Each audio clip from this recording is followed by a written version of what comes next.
Any objective view of that 90 minutes on stage was that the chaotic nature of what is nominally called a debate was almost entirely due to one of the three men on stage, and that was President Trump.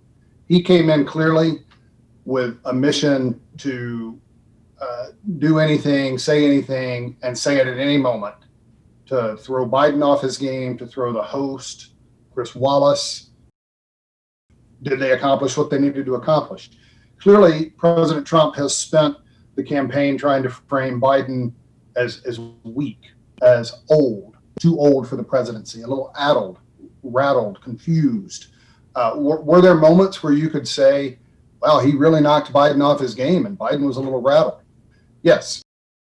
For Biden, he spent the time, his campaign, framing Trump as temperamentally unfit for the presidency, as not really interested in the details of governing, and as failing on big things, the biggest of which being the coronavirus pandemic, because of those shortcomings.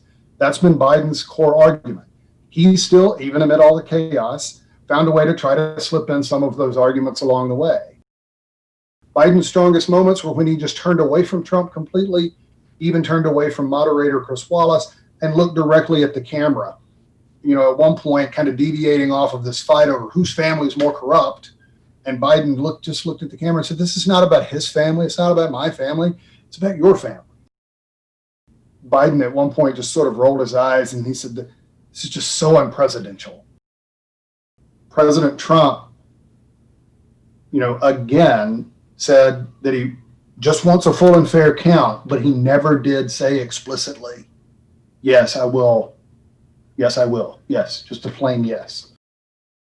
One of the first things he said also was to his supporters, because Wallace said explicitly, not just will you accept it, but will you urge calm from your supporters?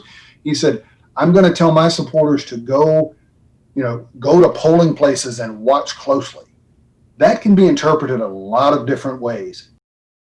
That's sort of this Trumpian thing that he does, right? Where he gives himself a little bit of plausible deniability. If we all say, and this is already in some headlines of, Trump refuses to condemn white supremacists. And his people are going to come back and say, that's not what he said at all. He told them to stand down, or he told them to stand by. And it's just enough wiggle room, but he didn't explicitly condemn them, right?